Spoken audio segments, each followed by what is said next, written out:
And we are live. Welcome back to the Pistons Jack subscriber only live stream. This is number 16, and we are at almost the midway point of September.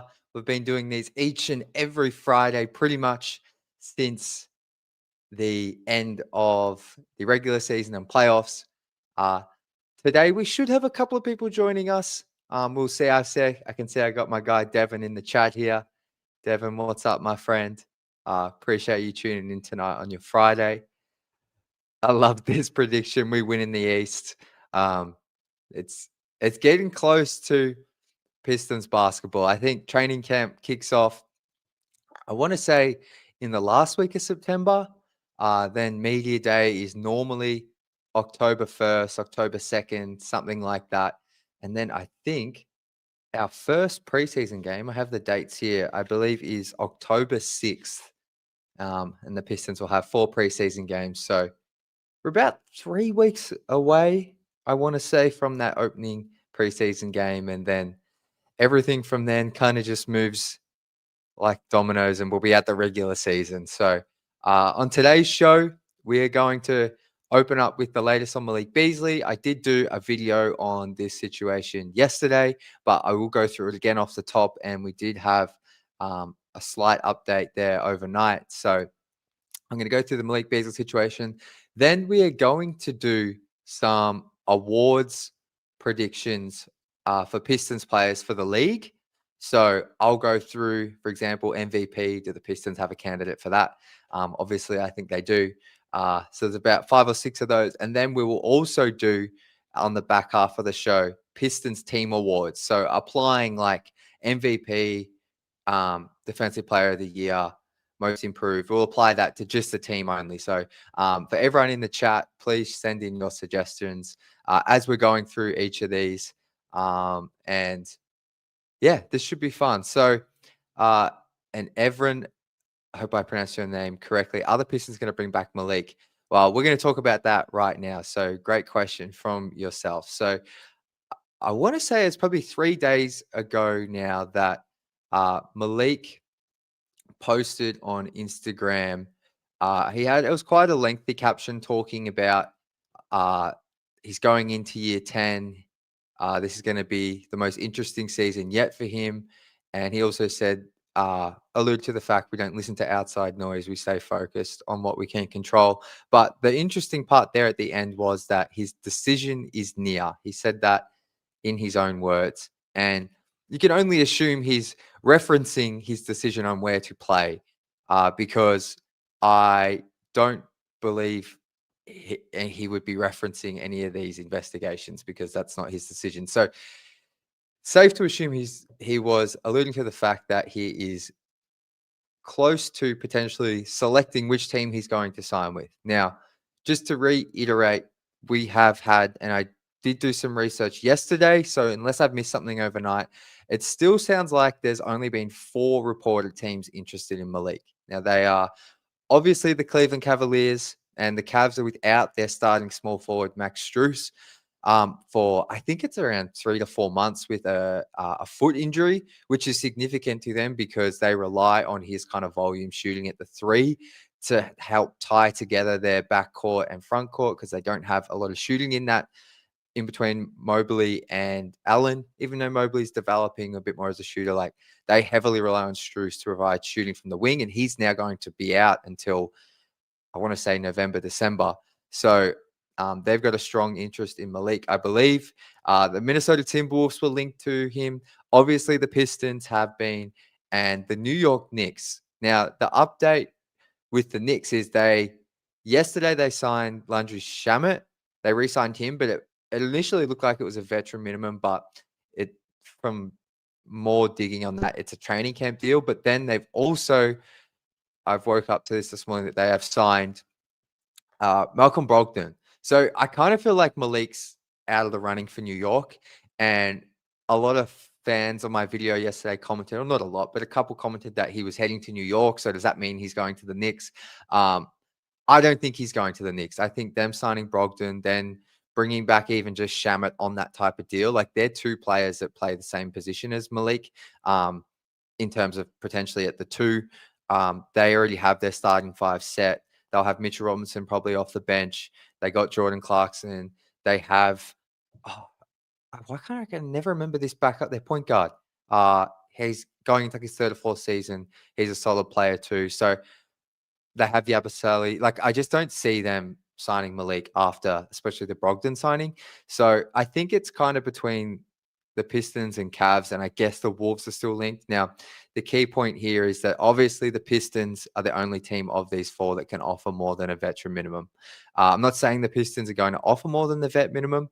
Maybe um, Trajan doesn't want to take that risk if they're going to re-sign him while this investigation's still technically ongoing, even if he's not a target. Whilst this is still going on, it is a risk to sign a player involved in something like this because you don't know what could happen. The outcome is still yet to be completely determined. But the Pistons can offer Malik $7.2 million a year, which is by far the most of those four teams. So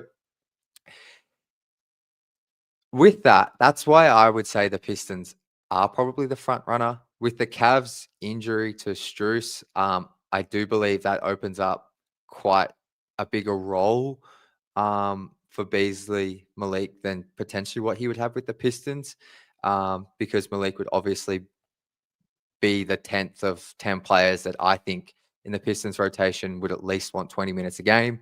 Uh, I'm all for signing Malik. Like, if you can bring him back with that level of shooting, I think that's something the Pistons still kind of miss. Like last year, they had Beasley and THJ, and say what you want about THJ. Like, if now Malik played like pretty much every game, I'm pretty sure, but if he were to miss a game, you still would have had the shooting of THJ, and vice versa. When THJ was out, we always had Malik. Whereas this season, you're kind of relying a lot on Duncan Robinson to play all 82. Like, if he goes out, who's like the Pistons, dead eye shooter? Like, you'd be relying a lot on Jaden Ivey, which I think he can be that, but you also don't want Jaden Ivey just being a guy that sits on the 3-point line. Like, of course, when the ball's swinging around and Cade's making plays, of course you want Jaden to hit knockdown threes, but you also want Jaden to have the ball in his hands, and he needs someone to space for him when Cade's off the floor. So, uh, that's why I just think if Malik's interested in coming back with a role, yes, some people say, well, Jack, we don't have enough minutes to go around, but I think it's just something you make work because I think the Pistons could benefit significantly from adding another pure 3-point shooter. And I think a lot of Pistons fans are aligned. I just know, um, and I've been guilty of this in the past, especially in the offseason, of getting really concerned with, oh, how are we going to find minutes for all these players? And then all it takes is one minor injury in training camp or a sprained ankle in the second game of the season. And all of a sudden you're like, well, we got plenty of minutes now.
All right, you should be able to hear me again now. I think my microphone just died. Arch, can you hear me? I'm hoping you guys can hear me again. Let me just check. Yeah, you should be able to hear me. All right. Appreciate you, Mikey. So I'm not sure how long that wasn't on for, but I was just kind of saying in the chat, are you concerned if we bring back Malik about minutes or any of that type of thing with the role? But we're going to move on. I can see Mikey's joined me down the bottom here. Mikey, if you want to come up on stage with me now, we can go through these awards together. Otherwise, I'm going to chuck the link out in the chat. And if anyone wants to jump up, even if you've never been up here before, we can go through these awards predictions together. Oh, yeah, I see Mikey. We're going to bring him up. Yo, what's going on, mate? How are you? Oh, I'm good. Excited to have you up here. I don't have my camera or anything. I'm just sitting on the couch having a lazy Saturday. So, yeah, I wasn't expecting to come up, but here we are. No, this is perfect, mate. This is perfect. Well, first time on any stream, obviously from Australia, Melbourne, I'm pretty sure. Tell us about how you became a Pistons fan and, yeah, how long you've been supporting the team and all that. I kind of know, but just for anyone watching. Yeah, when I was like 12 years old and I started playing basketball, my mum came home one day and had a basketball for me. It had Detroit Pistons logo on it. And, like, I don't know where she got it from because there's not much Pistons merch or anything like that floating around here. So then when I started following basketball when I was like 16, the NBA properly, that's just what I was familiar with. And then, yeah, just became like a diehard fan ever since. Same with NFL, like massive NFL fans, and have just been like ride or die for the Lions since that. But yeah, it's kind of just like the city as a whole. Like I love Detroit. It's just like being a place that is like really special in my heart, and like love Eminem, love Detroit House, Detroit Tech. Like I don't know, it's just like the one city that I'm obsessed with. I love that you brought up the music because that was something I learned on my couple of trips. Like I didn't know like house music and even like techno like is huge in Detroit. Massive. Like we had a couple of Uber drivers that were like, I'm a part-time DJ, like, and they were just telling us about all these festivals there. And I was like, oh wow, I did not know that's like huge in Detroit. Yeah, it's massive. And so yeah, it's all these like little things that kind of tie together to just make it. And I think what I've loved is that I've never, until I saw you as well, I never even met anyone from Australia that was a Pistons fan. So I love that I had that to me, where it's like whenever anyone asked who I go for, and I can be like, oh, Pistons. Yeah. It's such a outlier, unique thing. Yeah. Yeah.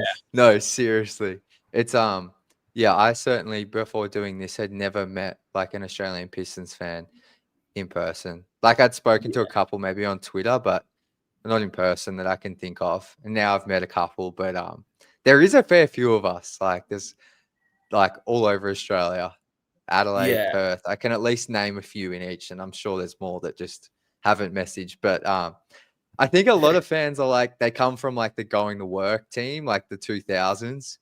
I want to say. I can't say I've met many like Pistons fans in Australia at all that are like, you know, in their teenage years. Like, because from 2010 onwards. Do you think if you did a meetup or something in Melbourne, like there would be some that were around that you just didn't know about and maybe would be surprised about how many are here? I reckon for sure. Yeah, definitely. And I'm planning to do some meetups, which I'm excited about. So I'm gonna have more info on that. But I reckon definitely. I reckon for sure. So, but one thing I want to say, so you're heading to Detroit. I can't remember if you said, is this going to be your first Lions game? I've seen the Lions play in Chicago.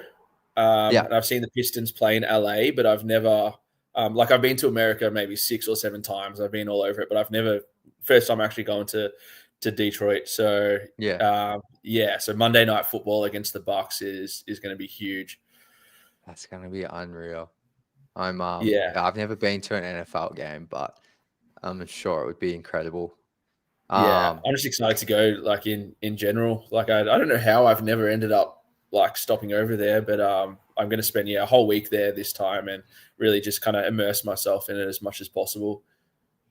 No, that'll be unreal. I'm very excited to hear about it. Did you just become a Lions fan because off the back of the Pistons? Like, Yeah. Yeah. Yeah. Like Yeah. I followed NBA first, and then about 2 years after following NBA, I got into NFL. I was like, all right, Yeah. looks like we're on Lions. Little did I know they were in like one of the worst losing streaks for like multiple Yeah. seasons. Like it's only just now that they've become good. It's been 10 years of just suffering. Yeah. Well, I remember that was like me. I started following the Pistons like 2011, 2012. And then I think I got like my first Madden game like around that time. And I was like, oh, I'll go the Lions. And they had Megatron and Stafford. I'm like, oh, this team must be really good because Megatron was like 99 overall. And then Yeah. I would like actually do a bit of research. I'm like, oh, they're not very good. But the past, is this like 2 seasons ago was when they made the playoffs, won a game. And then last year was a awesome regular season, but injuries caught up and they lost Yeah, in the pretty first week. much. Yeah. Yeah. 2 seasons ago, they were one game off the Super Bowl. I like that year as well. I had a really good feeling leading up to it, Yeah. so I just booked flights to America, and like I was in LA watching the game against San Francisco, like on the verge of Yeah. buying Super Bowl tickets. Like halftime of that Oh. game, we had a 17-point lead or something. I was like, Yeah. all right, looks like my life savings are going to go to get me to Vegas to see the Super Bowl, but didn't happen. Oh, it's still an awesome experience. I was going to say maybe tell the people then, because the reason I just don't follow the NFL is like I can't do the time. Like NBA for us is like around 10, 11 a.m. West Coast game starts at like 1. But Sunday afternoon football is like a 3 a.m. start. Like, are you getting up and watching that? Yeah. I mean, I run my own business as well, so I've kind of set up a life for myself that's really flexible. And one of the reasons I did that was for NFL. So now when NFL season's on, 3 a.m., get up on Sunday, and I just watch football on Monday morning, watch football for pretty much 12 hours. Like my team and all my clients and everyone know that on a Monday, you just like, you're not going to get a hold of Mikey. Like that's completely dedicated for NFL. Mate, I love that. I guess I can sort of relate quitting my job to do this full time so I can watch every Pistons game full on without like having 2 screens and all that when I was at another job. Same all right, well let's talk some Pistons then. I love hearing all of the Lions stuff and your story, but what we're going to do, this will just be a bit of fun. I'm going to go through a few NBA awards and we're going to discuss which Pistons could be in the running for this, and if they're actually a realistic chance of either winning it, or if we're talking about first team All NBA, if they can make that. So we're going to start with the biggest award, in my opinion, MVP. So I think I know the player you're going to mention. So I'll just take a head start here. Cade last year finished 7th overall in MVP voting, which is pretty impressive. I know there's some injuries, but like that's kind of crazy, especially for a team that won 44 games. How do you think he's going to go in the MVP race this season?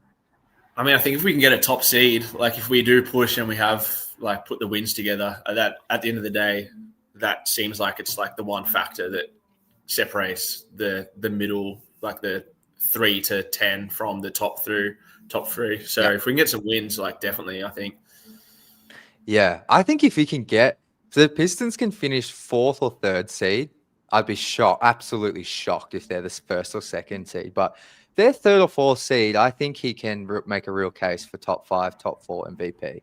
I say that not really looking fully into all the Western players. Like obviously got Jokic, SGA will be right up there, maybe Ant. But I think like with the numbers Cade puts up as well, like, 26, he'll be top 5 in assists again. Like I think he's got a good case. Is there anyone else? Is there any other Piston that you're like, I just don't think there is for MVP? There couldn't be, unless like Duran made some massive steps and just like just dominated on both sides, but it doesn't really seem possible. It just doesn't. I don't think it's worth going through it anymore. So we'll jump to though, Defensive Player of the Year. I think there's one guy that comes to mind who could be in the conversation. Who is it for you? I mean, I'm biased, and it's probably this is like an unrealistic. Sorry, I want to know the Pistons. Sorry, I should have worded that properly. We're just focusing on Pistons that could win. Just the Pistons. I mean, my personal favorite player is Isaiah Stewart. Like I just see so much of Ben Wallace in him. So like Yeah. in like fantasy world, like I would love to like just see him take more of those kind of Ben Wallace strides where it's like can be that type of center that just brings in boards and adds that spice to bring it in. Yeah.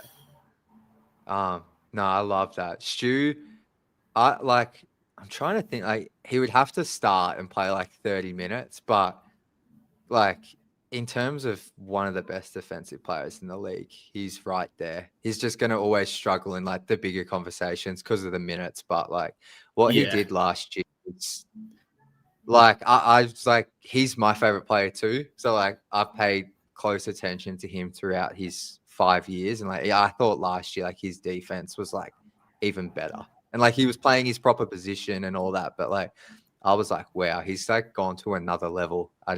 Wasn't sure he had in him. So that's a great pick. I'm going to say for me, it's Asar. Like, Yeah. I think by the end of the season, he'll be widely regarded as like top 2 to 3 perimeter defender in the NBA.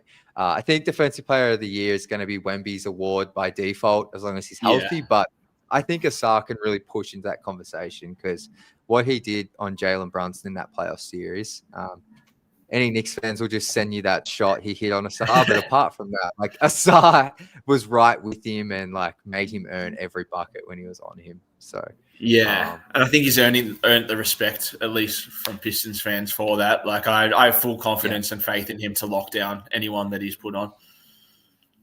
100%. Like the craziest thing with Asar, like I must admit, that's a one player watching in person. Like the first game I went to, I was like, his athleticism was just like crazy on TV, but I'd never seen it in person. I was like, whoa, like this guy's, he was like, I think it was the Clippers game. Might have been one of the best games ever played. He was like dunking, blocking shots, reverse layups. Like it was just like, this guy's on another level I've never seen in person.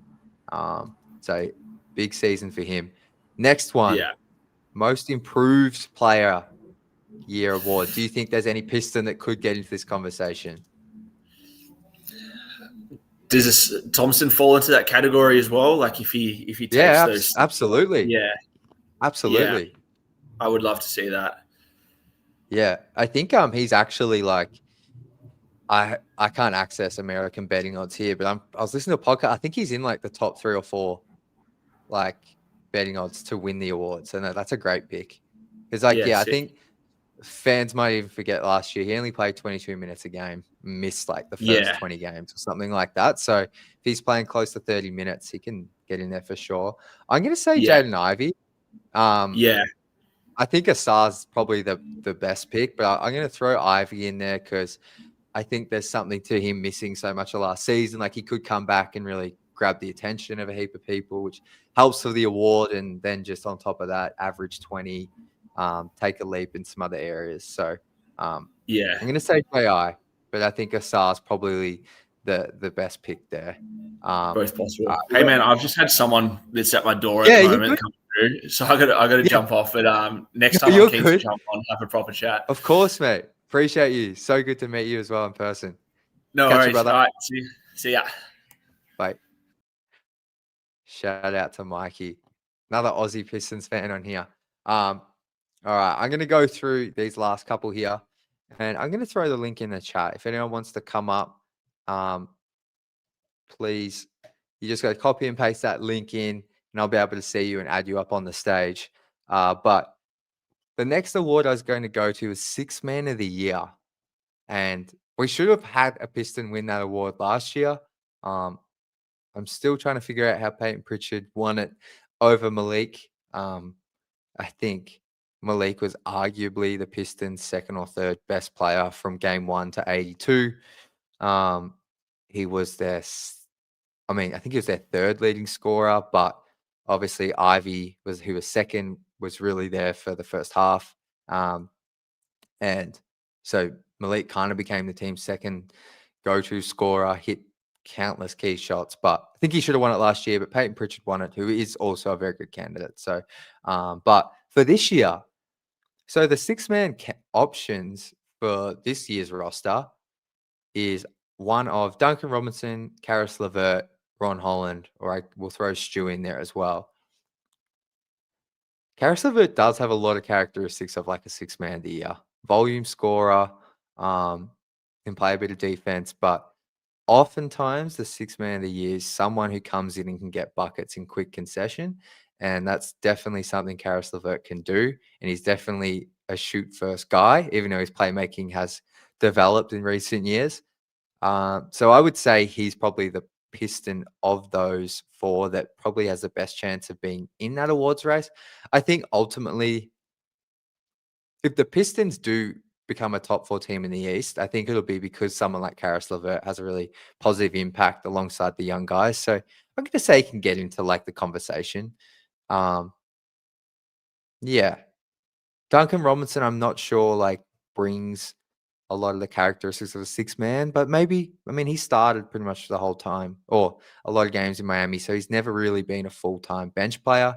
Maybe he could start this year, but I think Karis fits that mold a little bit more. And then finally, all NBA and all defensive teams. I'll do these quickly together. All NBA, I think the only Piston that can make it is Cade. I would love to see him make the second team. I think first team, unless he has like this ridiculous season where the Pistons win 55 games and Cade's averaging, 27, 10 assists. I think just out of like the voters, like to earn that voters' respect, before you can go All NBA first, I think it's just a way it works. Like you got to go All NBA second and climb the ranks unless you have like a genuine MVP season. So I would love to see him. I think the goal should be All NBA second team. I think he will be a pretty clearly established top 10 player in the NBA after this season. And I think the goal should be second team. He should have been on it last year, but I think this year that's his spot. Just with the numbers, how much the team relies on him and all of that, I think it's definitely attainable for him to be second team All NBA. All defense. So there's 2 all defensive teams, and we learned last year that to make this team, you need to play at least 20 minutes a game. Stu missed out by like a handful of minutes. Knowing how the voters vote, he probably wouldn't have made it anyway. But because of that minutes thing and games played, I think Asar's probably the Piston that makes this. And I think he'll make all defensive second team just because this is going to be his year to get the recognition and for the national media to like really pay attention to him. And then I think we can move to All NBA first the following season. But he could once again have a crazy season and make all defensive first team. Oh, but it looks like we've got Kyle here. Kyle's just jumped in from out of nowhere. What a pleasant surprise. Kyle, what's going on, brother? What's up, bro? Can you hear me? Yeah, I got you. Sweet. I got you. Yeah, I was How you doing been, dishes, my and friend? I was like, you got left hanging. I was doing dishes, so I just, said, No, it's I'll hop on for a few minutes. totally. No, I appreciate it. Well, how you been? Have you had, I think last time we spoke was probably nearly a month ago now. We did like a free agency kind of recap at the time. Any updated thoughts? Anything like that? No, I think you're spot on with the Beasley stuff. Like it seems like the at least top 2. Like there might be one other team that can like offer him a better role, but Yeah. the combination of role and money, like, Well, can I ask you this? Because like this is so you obviously Pistons can offer 7.2 million annually, and they can offer. I think you tweeted this out when the news broke. They can offer up to a 4-year deal. But if you're Trajan Langdon with this investigation, like it's still looming. Like whilst it's looking better for him, like the NBA still has an ongoing investigation as well. Do you think the Pistons offer him more than the vet minimum? Like because of the risk attached with him? That's a good question. I'm trying to see if I can. I have to go back and check my numbers. I can't pull it up right now. But the thing the thing that they'd be considering, I'll put it this way, is if they sign Malik to anything more than a vet minimum, or there's a certain number where they can't do that and use their TPE and maximize whatever like trade packages they can do. So let's say they want to make a swing at the deadline. Yeah. They're like, I think they have like 22 million under the cap right now, or like 22.7 or something. And Yeah. so right now, the way it's positioned is they can use the full TPE and then still go trade for someone with the like expanded trade band and be just under Yeah. the luxury tax. Okay. So that's where they might be like pinching pennies a little bit, counting Yeah. like you have Javonte Green's non-guaranteed contract that they can still get out of some of that money by January 10th. Yeah. So I think that's where like if they go and sign him to let's say 5 million, let's say they have to get to like 6 million to beat out the biannual exception, like 5.5 or Yeah. 6 million. That puts them in a position where they're probably not going to use a TPE this year, because Yeah. it would likely put them over the tax if they're going to also then try to trade for a player using salary matching, their full salary matching options. So that's just something to be aware of. This is why you're the But yeah, I man, don't because know. I don't It's consider any of this when I'm trying to yeah. So like it's think about it. There's all these there's so many domino effects. variables. Yeah, Yeah. there's so many variables, and Yeah. I don't know. I mean, it's Tracy's job to think of all those things, but like, you know, how much are they really worried about the potential of doing that versus if they have Beasley and he's willing to come back at Yeah. anything, honestly, under 7 million is I'm comfortable with. Like I'm comfortable with Yeah. giving him that 1 year Yeah. 7.2. Like I don't think they're really going to use something else. And if And they I do think that, they can still use their yeah. TPE and not hit the luxury tax. So And I think it's like what you get in Beasley is quite significant. Like just on court, like even if you get 80% of what he was last year in the regular season, like that's a pretty significant, like really high value get for under 7 million. I know there's the attached thing, but it's like when you just look at it, it's like, could you, without making a huge swing trade, like where you put all the chips in at the deadline, like, are you really going to potentially get back something better than Malik? But yeah, with that yeah, and TPE. I honestly think, yeah, I think getting Malik is more important than using the TPE, Yeah, unless it's for like a true backup four. But then again, that's I've true. been thinking like, is Ron just a backup four? Is Ron the four of the future? Right? Yeah. Let's say he No, adds another 10 to 15 pounds in the next year. You know, he's 6'8". He's a good offensive player. Plays good defense. Like there's no reason that he couldn't be your four of the future. yeah. And so, you know, Beasley gives you also some flexibility. So if you want to go make a swing, for example, um, like it makes Duncan Robinson more expendable and he Yep. has a great tradable contract.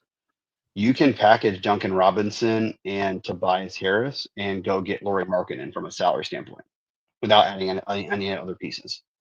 Right. So it's Exactly. like you Yeah. add Jaden Ivey to that or, you know, another mid player like that, and you can get Yeah. any player in the league from a salary standpoint. And Beasley gives you the flexibility to still Yeah. have shooters on Gives the roster if you do that. gives you that insurance. And like, yeah, obviously, like whatever happens with the investigation will play out, and that's obviously the risk in all of this. But there's no denying, like adding him significantly not only helps the team game one, but gives you all that optionality you just spoke about. So it's interesting. Yeah, I think the Knicks are out of the race. I can't just with them signing Brogdon. I'm not sure what that Shamit deal ends up being, but like feels like with Jordan Clarkson as well. I can't remember their backup point guard for some reason. The third or fourth year player. Anyway, they got a lot of like guards, it feels like. I don't know what he's actually like quite good. Has my microphone died? No. Can you still hear me, Kyle?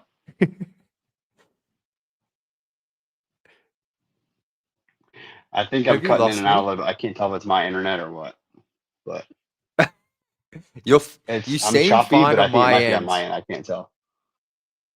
Yeah, because everything's fine on my end. You're just not hearing me. Yeah, Yeah, let me see Why if don't you I try? can.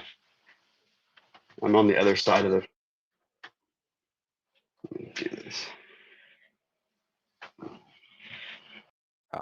I'll just remove Carl off the screen for a sec while he fixes this up. But who's this New York Knicks guard? I wish there's someone in the chat that can tell me. Deuce McBride. That's who I've been thinking about for 2 days now.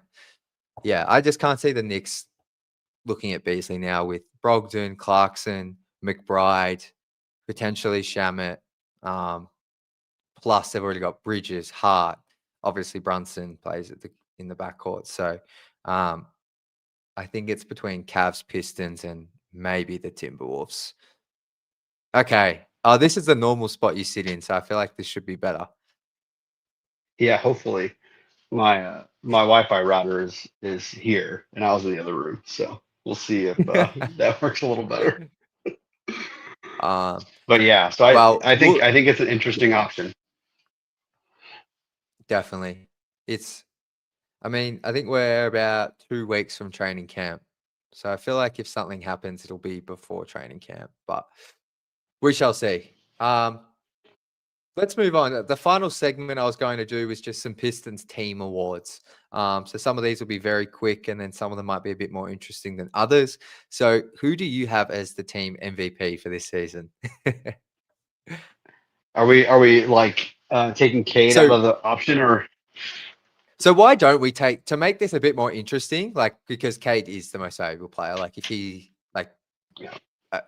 who apart from Cade is like the most valuable player? Yeah. I think if it's defined by like who is going to have the most impact versus like who needs to have the most impact, like I think Asar is gonna. You hope Asar is that person. Let me just put it that way. Yes. Asar or Ron. I'd be fine with Ron too. I think Ron's another year away from really being able to have the volume for that. But I think Asar ultimately is that because, and honestly, like, I mean, yes, Cade, but Asar is the other guy who has the potential to change the entire team dynamic similarly to what Cade does on the defensive side. Like if the defense completely changes when he's on the court. And so I think ultimately like the ceiling of this team is whether or not Asar can stay on the court and can be that guy next to Cade. Yeah. And so yeah, I think that's the other than Cade, he is the most obvious next choice. Yeah. Yeah. I think you're spot on. Like, I'm going to throw one out here, just left a feel for fun. But I think if you remove Cade, Asar's like the only, aside from Cade, he's the other guy who can give you true two-way impact. And like, he's got to improve a lot offensively, but like, I think we feel confident that he's going to be better than he was last year, and like what he does defensively and what he can potentially do offensively. Like, I think it's him for sure. Yeah, volume wise too. He should have more. He should have. I think he's gonna have more points just from playing more minutes, like and getting more fast break opportunities. Like even if his offense doesn't improve at all, he should have at least 2 to 3 more points a game. No, I agree, and I think he was at like 10 a game last season, or maybe it's 12. So no, I think so. Who should I throw out? I don't think it's Jalen Duren because you have Stu as the insurance for him, if anything. Like, I tell you what, I was saying this earlier, MVP is kind of ridiculous to put this player in the sentence, but like, if the Pistons don't sign Beasley, Duncan Robinson's shooting is quite important. Like, if Duncan Robinson rolls an ankle, like, I'm suddenly very nervous about the spacing. Yeah. So, yeah, I like MVP is a stretch, but just in terms of like not really having anyone else to back up that role, like, because the thing with Ivy being like a 40% shooter is that's fantastic, but like he's going to be on the ball a lot when Cade's off the floor. So like, who's spacing for Ivy? So that would be mine. But I think Asar's the pick there outside of Cade, obviously. Yeah. Yeah, I think it'll be interesting too. And we can go to not to derail the awards thing, but I remember Bryce Hey, talking you're good. about the what's your second best offensive player have to be for to contend, and it was 20 points a night. And I Yeah, remember I messaged him and I was like, I think that's true unless Asar is your second best player. If you can get Asar scoring yeah, 16 a night, that's the equivalent of Ivy scoring 22 a night because of what he does yeah, on defense, right? So if he's your second best, that wouldn't be ideal, right? But if he's doing things like that and he's scoring 16 points on relative efficiency, yeah. like that's a game changer. Especially if you can Well, I start think pushing as well, 17. and as well, I think Asar's going to give you some. He's going to get more playmaking reps this year, so I think he'll give you assists. He's like an automatic paint touch, so he'll generate more 3-point looks. So if you can have him at 16 a game, like you said, then Ivy at that 18, I do think that gets you closer to what Bryce outlined with that 20-point per game scorer. Yeah. But this is probably another layup. But who do you think is defensive player of the year? We might do the same. We'll do this the same way. I think we're both going to say Asar. Yeah, I mean, Stu has a chance to be that if, especially if Duran, if Duran happens to get injured, right, or Stu has to start for some period of time. I think there's a chance that Stu puts himself in that conversation. Um, and depending on how they run lineups, if he gets more minutes a night, I Yeah, think there's a chance. But yeah, I mean, Asar is just ahead of, just far and away, the athletic ability alone. yeah, Like Stu is doing a lot with what he has. And that's the one thing that everyone compares him to Ben Wallace, which I get. Ben Wallace was an athletic freak, right? yeah, And Stu's athletic. He's long, but Ben yeah, Wallace wore headbands for bicep armbands. You know what I mean? yeah, It's just a different thing, And yeah. um, No, so yeah, Stu is great, and I think he's a great. But Asar is just the athleticism just yeah, puts it over the top. yeah. And Stu just coming off the bench naturally, it's going to be hard to lock down, be the most important defender with the role. So, and I just want to shout out Devon in the chat. Appreciate you jumping on. He says, if they don't sign Beasley, they failed after all the parties. Devon, I think, yeah, I'm Kyle. I should have asked this when we're actually on topic about Beasley, but since it's been brought back up, what percentage, how confident are you that Malik Beasley is a Piston? And first of all, I should ask you, do you want Malik Beasley back on the team? Because some people Yeah, don't. So yeah, yes, okay. absolutely. Okay. Okay, Yeah, cool. I I think just wanted to that. make that before. Yeah. Yeah, that got missed in some of the comments I was making earlier. Was I'm not Yeah. sure if I was Beasley, I would come back to this situation. And that's there Yes. might be other opportunities where he can go chuck the lights out of the ball and do the same thing.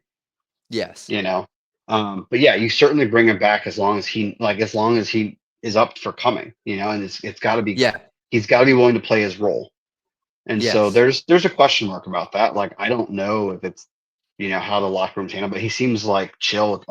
The relationships are high, it seems like. And so the question Yeah. is, will he stay that cheery when he's no longer getting 25 minutes a night? It's 15. You know, Yes.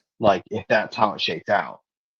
Yeah. So I understand. Well then, so the second part was going to be, what percentage would you put on your confidence level of him being a Piston? Are you 50-50? I would say Just with where we're at. between 65 and 70.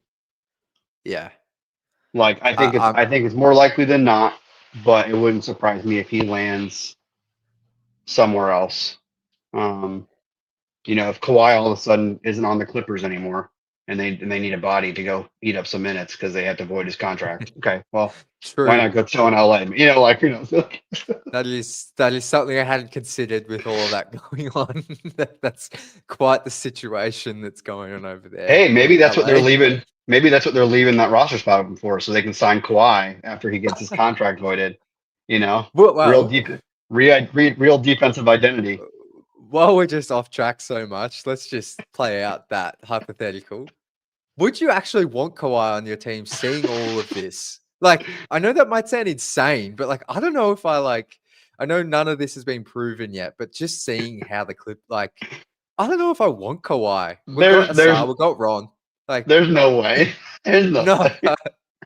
Can you imagine like every second game? Like, is he playing back to backs? You know, he's not playing, let alone all the other stuff. Like, I don't, Well, I actually he'd wouldn't have want to Kawhi. cut.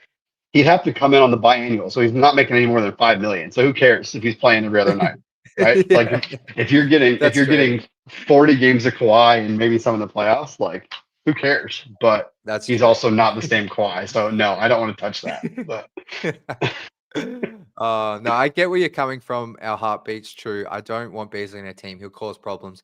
I don't think if he's brought back, it will cause problems, but I fully do understand people who are worried about that. I'm scarred from putting blind faith into previous front offices, but I am kind of putting my trust into Trajan that front office that if Beasley's back on the roster, there is like an expectation that there won't be locker room or cultural issues because they've been massive on team culture. So, but I understand why fans feel like that. This is a fun one, Kyle. Who do you think is the most improved Piston this season, or most improved award? Who do you think is going to win it on the team? I think it. I I think, think it's probably Ron. Would be my yeah, guess. that's a Just good guy. Yeah, I don't know if he'll have a bigger role. I suspect he might. Um, he would be. I think he pushes for bigger role. I should say it that way. Whether he starts that way or not, I think he just makes himself too valuable to not give more minutes to. And Tobias being another year older, I can see them being more willing to play him 2 to 3 less minutes a night so that Ron can get more run. As long as Ron is where he's supposed to be, right? As long as he's doing what he expected to do. So just with that, I think, and if the shooter's real, if the shot is real from summer league, and the volume is, so that's like what the shooting percentage for summer league doesn't usually carry over.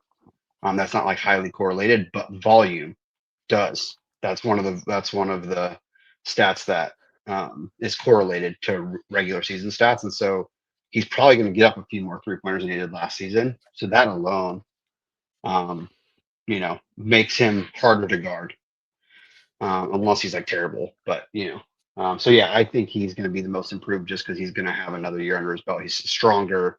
Um, he's going to have a better role at least in some, even if it's the same number of minutes. I think it'll be more impactful.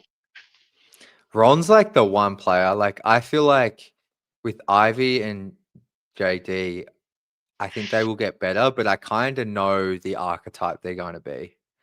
Ron's just like constantly, I'm just like, I don't like, I know Sam Vecini throws out a lot that he could see Ron being like Corey Brewer, who I don't know if you remember who that is, but he was like just this bench guy who could come in and get some buckets. And I can see why he says that, but I can also just see Ron being like truly the second scorer on this team, like because the aggressiveness he plays with and just kind of like the mentality he has. So I think Ron's a fantastic pick for most improved.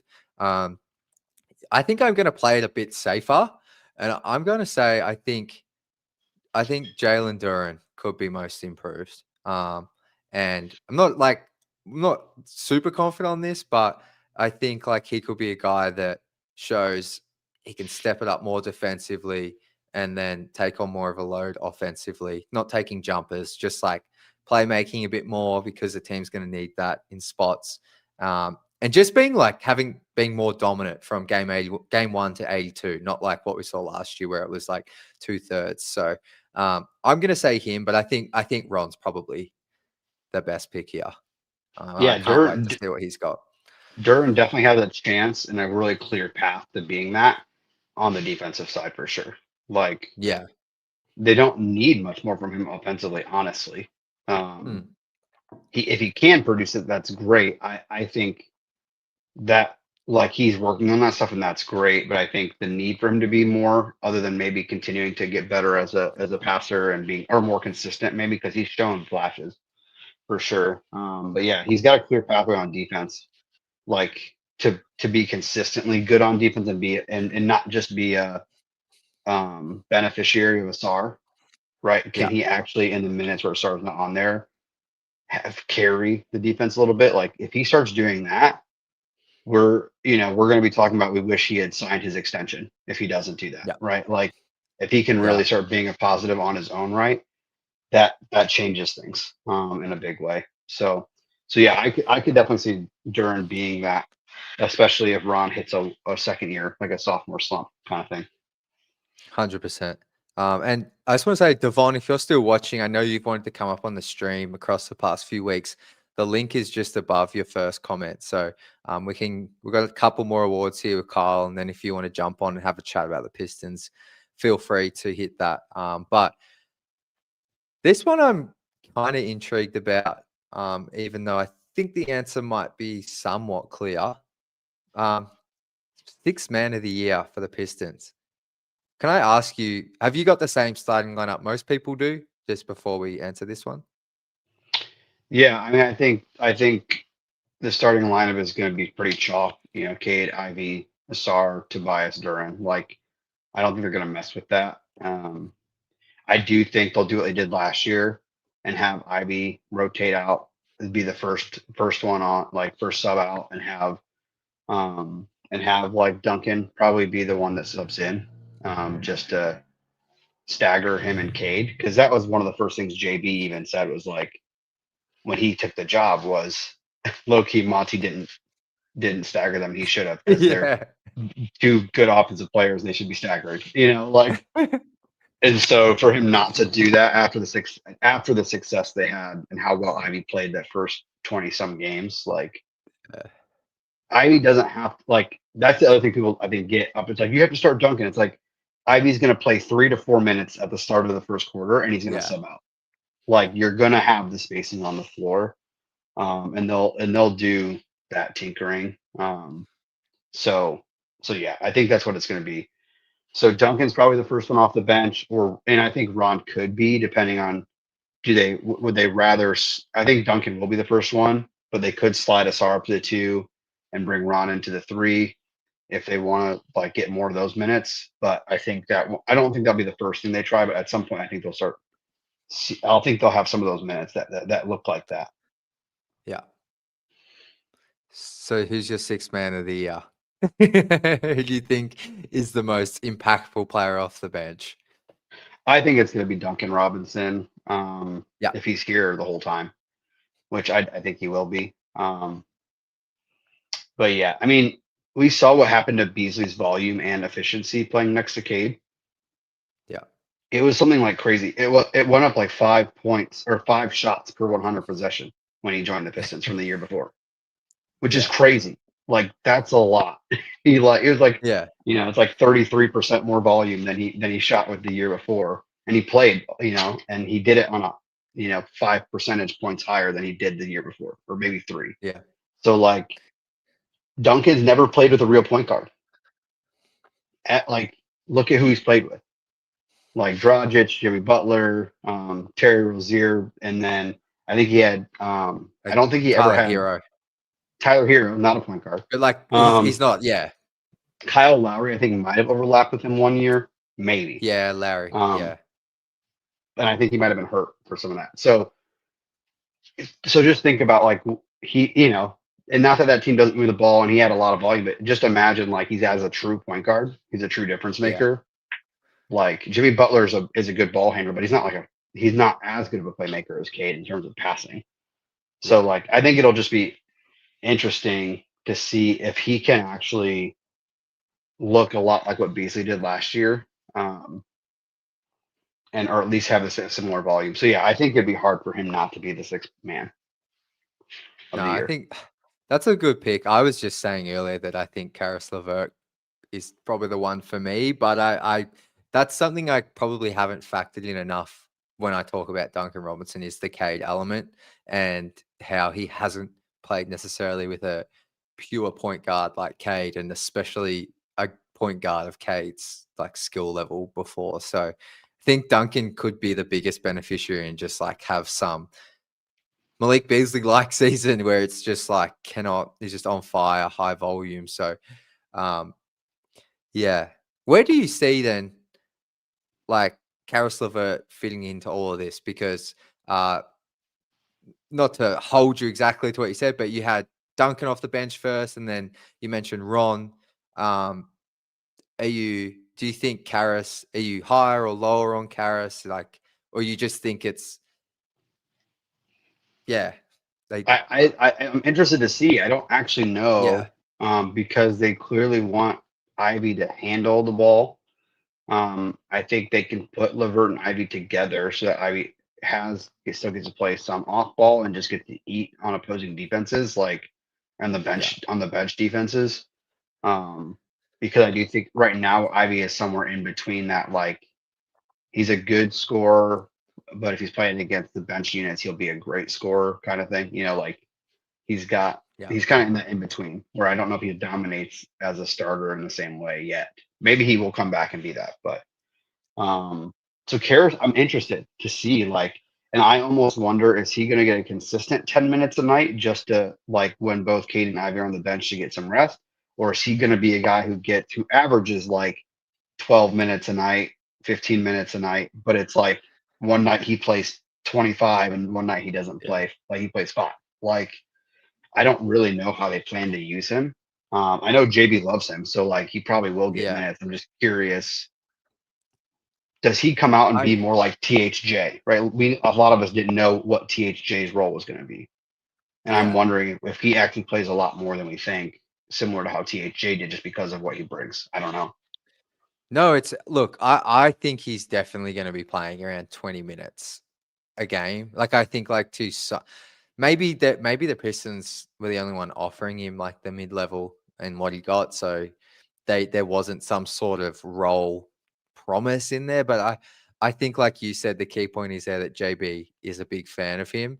So I feel like he will get a consistent role. Like, I think he'll have more than it won't be like Fontecchio last year, whose role he kind of did play every game, but at the minutes really fluctuated. But it's kind of interesting because Duncan's skill set is more valuable, I think, just to this young core. So I feel like he probably should have more minutes. So we'll see. I guess all their questions will probably be answered within the first couple of preseason games. So that tends to be what happens. Spend all these months talking about it, and then it all kind of makes sense pretty quickly. But I think for what it's worth, I like your Karis take. Like, he has the makeup of someone who could win that as a scorer and as a he has an offensive engine kind of vibe and will be decent on defense. So like, I think he definitely could. So it's interesting. It's it's nice to have a player like that. I know some fans aren't very high on him, but it's nice to have a player like that who's a vet who we're not, throwing into the starting lineup and needing 35 minutes from. But last one here, this one's a bit of fun, but there is the most clutch award in the NBA. Who's the most clutch Piston? And because Ivy last season had some crazy numbers in the clutch, 2 game winners, a buzzer beater, one of them was. Cade obviously had the buzzer beater or game winner against the Heat, but due to how much he handles the ball in the clutch, his numbers aren't as good. But I don't think that's the best reflection. And then Karis LeVert, low key, was very good in the clutch last season. So there's a couple of guys there. I think Ivy is by far and away Ivy, right? Yeah. Like, even more, like, by far. Like, Cade is starting to creep there. And he struggled. Like, he has the, like, everyone's looking at him, and so like there's an element like he still has to improve his conditioning so that he still has it when it comes that time. And I remember when he was a rookie, he would start slow in the first half and let people cook, and then so that he had left in the fourth. Like, that was how he played at Oklahoma State, and that's what and then the Pistons just weren't good enough for him to do that, and so he's like, okay, I have to be aggressive from the jump. And so, I'm curious to see how he's evolved in that sense. Like, and with these more weapons around, like, do we start to see him do the similar thing where he's like, he takes a half to kind of gauge what the offense is doing or the defense is doing against him, and hopefully you've got enough other pieces around him that he can, facilitate and then take over in the fourth. And so maybe we see that. But I think Ivy so far has proven to be the most clutch, and he'll get those opportunities. I just don't see Karras getting the same opportunities. No, I'm with you. I think Ivy as well. The thing that, like, I think that 4-point play against the Kings was insane. And like Crazy. for him to just hit the free throw as well, like I know I think it was tied up and then his free throw put the Pistons ahead. Still like a pretty big like free throw to make. Like I kind of the game winner against the Raptors was a tough like floating baseline shot. Like Yeah, it was crazy. he's kind of lives for those moments a little bit, which is really nice to have because a lot of the time it does just fall on your best player to get it done, and it's nice to have another guy that's proven that he's more than capable of those. So I'm going to say Ivy because of the track record, but I'm with you. I think Cade as well. Like it's a little bit unfair because Cade's going to be the one that gets all the attention every time, so the shots might be a bit more difficult. But I love that when you brought up then that Cade's rookie season, that was the narrative, was like, why won't he be more aggressive in the first half? And then it's like, yeah, it's just funny thinking back to him trying to facilitate, but the team just didn't have the talent. Like, just wasn't there.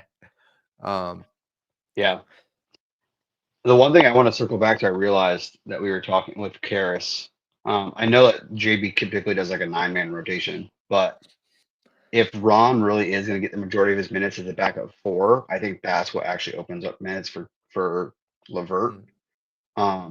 Because Duncan will probably rotate in at the 3 a lot more than, and so there's definitely a chance that, I don't know if we'll get a whole all bench unit, but like in theory, you see Ivy, LeVert, Duncan, Ron, and Stu. Like that's your 5 off the bench. So there's definitely room for that to kind of be where the rotation comes. So just to kind of throw that out there. Yeah, no, like I think LeVert's probably the one that might lose the most minutes if or maybe it's Duncan a little bit if they get Beasley.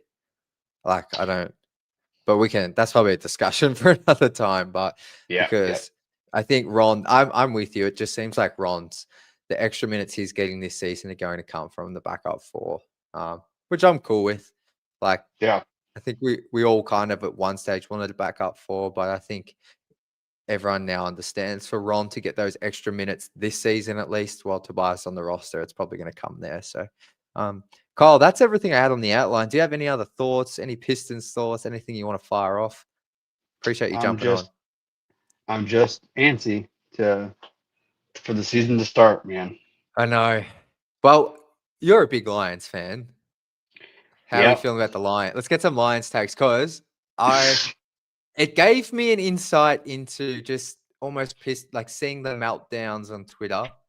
Gave me an insight into like, oh, this reminds me of what it's like when the Pistons are back. And I love all the dramatic takes, but I was like, oh man, I feel sorry for some of my Lions friends. Yeah. I think the Packers are legit, and that's unfortunate. The division's just gonna be good this year. The Lions are gonna. I think I've been telling people this. I think the Lions have a better chance to make the Super Bowl than they do to win the division.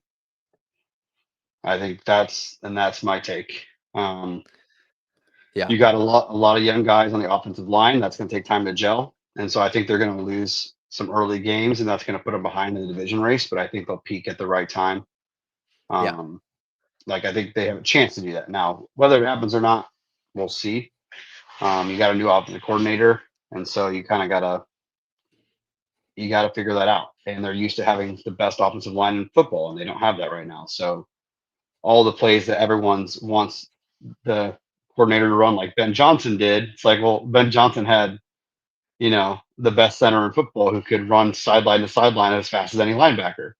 They don't have that right now. So they can't run the same kind of crazy plays that they used to. And so they'll be okay. It might be another year before they really dominate again. But I think if they have a chance to peak at the right time. So we'll see. It's early. But if they're bad, then I get a few more hours on my Sunday to relax. So is the Packers like the most hated? Like who's the biggest rival? Packers? I think it's Packers. We hate Packers, Bears, and Vikings are definitely like almost equally hated. I think the Vikings less so maybe. It depends on the season who's most annoying. I think we That's hate true. Vikings fans the most. Viking fans are the worst, I think, in terms of like social media. Yeah. The Packers are just annoying because it's like a arrogance thing, and they have been so good. And it's like, why? It's not fair. They've had two Hall of Fame quarterbacks in a row, and Jordan Love looks like he's okay. So it's like, who does that? Like, why do you? You know? They've So only we've had won 30 one years. Super Bowl that whole time, though, haven't they? Is that right? Yes, it's yeah. They've only won But they've one in just a been while. So dominant for so long. Yeah. yeah, they've been the Yeah. cream of the crop. So it's kind of, you know, and and frankly, I have a bunch of Packers fans that I'm around right now, which is crazy being in Virginia. Um, but so I have to deal with it all the time.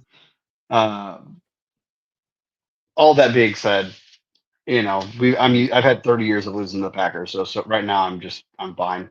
We'll Yeah. just see what happens. Well, But they dominated the Commanders yesterday, didn't they? I watched a yeah, tiny bit of that. which Yeah. makes you feel a little better, but also a little worse because then Yeah. it's like you have to admit that the Packers are legit. So like, Yeah. we'll see. And everyone's We'll upset because they wanted us to trade. They traded for a guy that a lot of people wanted. Yeah, Um, Parsons. yeah, us to go get, Yeah. and then we didn't get Zadarius Smith, who's the Lions version of Beasley. Everyone wanted them to resign Yeah. Zadarius Smith. We need him. So that's kind of to put it in Pistons terms. Yeah, no, That's that's like helpful. it'd be like Beasley signing with the Cavs or the Knicks, right? It's like the team Yeah. who's like No, I we're agree. competing against. So anyway, so yeah, but we'll be fine. I'm trying to get less Who's intense about my sports fandom. That's what I'm trying to. I'm actively trying to be but like, I do feel like that's the beauty of it, though. Get like if you yes, can keep your emotions in check and not say crazy stuff. Like I feel like that's what makes sports so fun. Is like I will be like after Pistons games, like last season in particular, because I'm so used to the Pistons getting blown out. But last season they were in like every game. It felt like it's like you're a bit drained after it. Like hmm it's like, why am I getting so worked up by this? But I feel like that's like the best thing about like kind of is the best yeah, thing about it at the same time. yep. I'm a all or nothing kind of guy, so I definitely get that.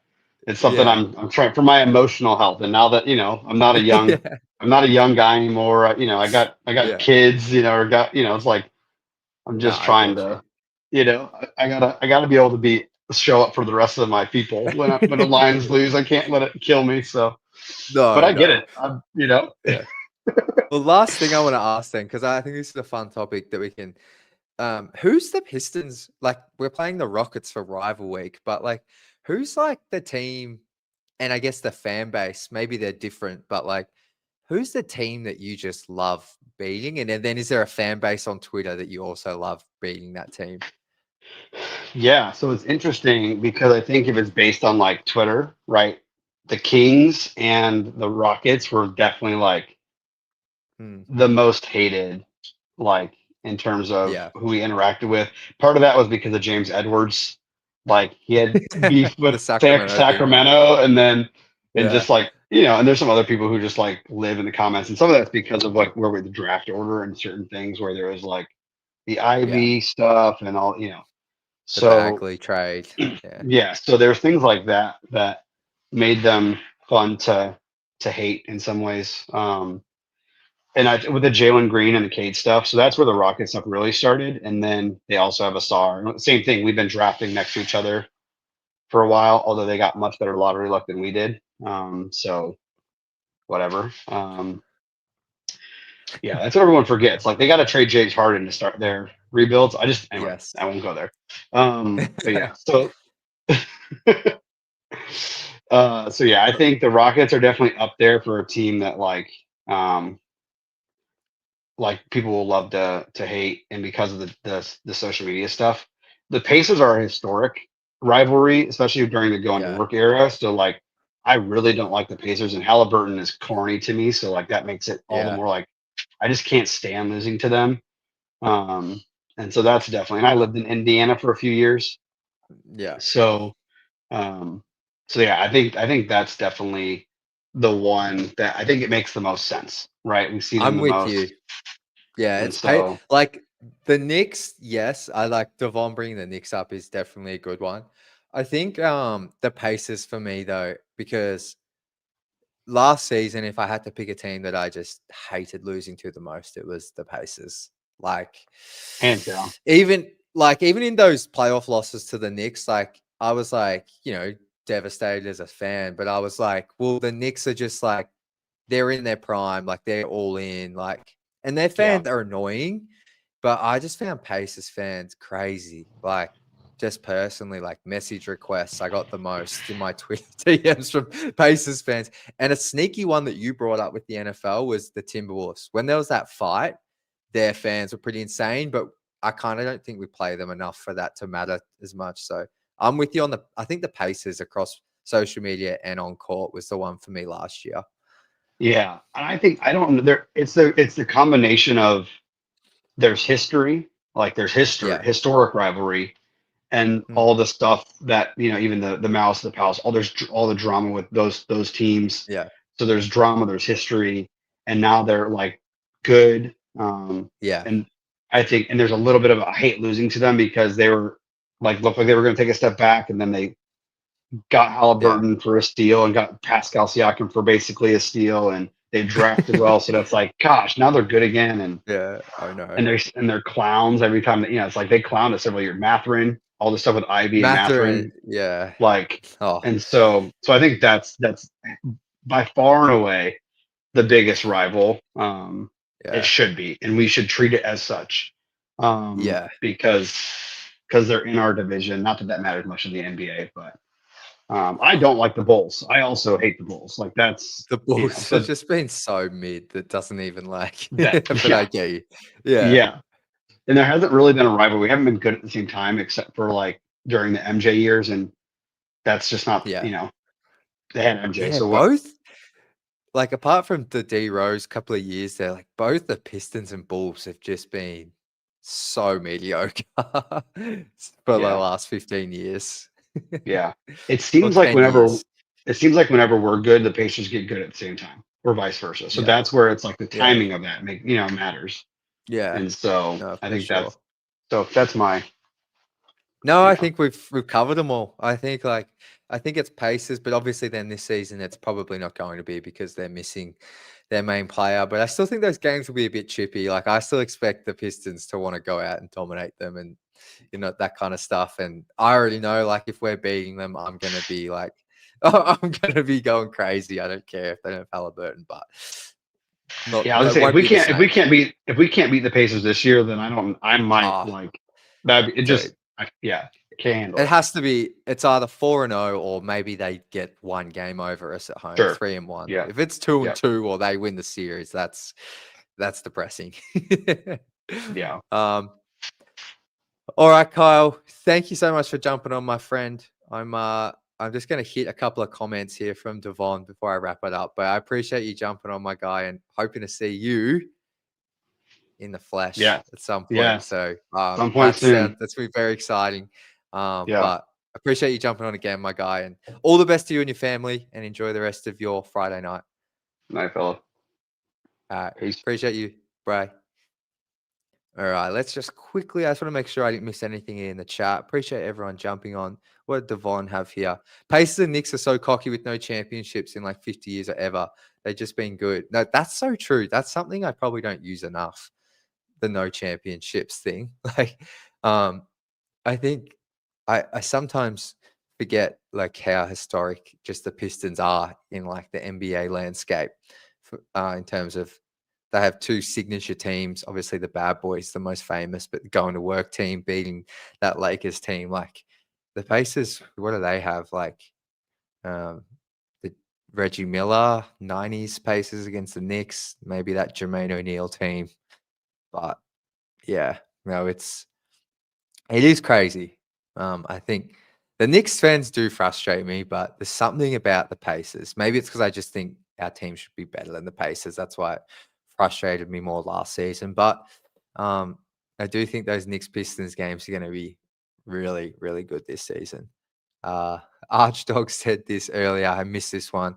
We have house music and you guys have house spiders. Actually, in the city in Melbourne, the spiders aren't too bad, but I guess even the spiders that we do have here in the city are way worse than what I've heard you guys have over there. Shout out to you, Council. Appreciate you tuning in, my friend. And yeah, Devon, I'm not sure if I brought this one up. I did actually, but I'm with you. Rockets are cool for me. I used to, the Rockets fans used to annoy me the most, but yeah, I'm kind of just happy to see like both teams have fun young cores. Yeah, I would love a Rockets Pistons finals in the next couple of seasons. So I think that's going to do it, guys. I appreciate everyone tuning in, especially at this time of the year where the news is it's a little bit dry. But like I said, if you want to go back and get the latest on Malik Beasley, we spoke about it for like the first 10 minutes, and then around the 35-minute mark when Kyle jumped on, I also had a video on it yesterday. So hopefully we are here in the next week or two before training camp that he has re-signed with the Pistons. But that's going to do it for today's stream. Thank you so much for tuning in. If you haven't already, if you could please like, subscribe. It just helps keep this channel growing and pushing the stream out to more people to get more Pistons fans in here. But till next week, as always,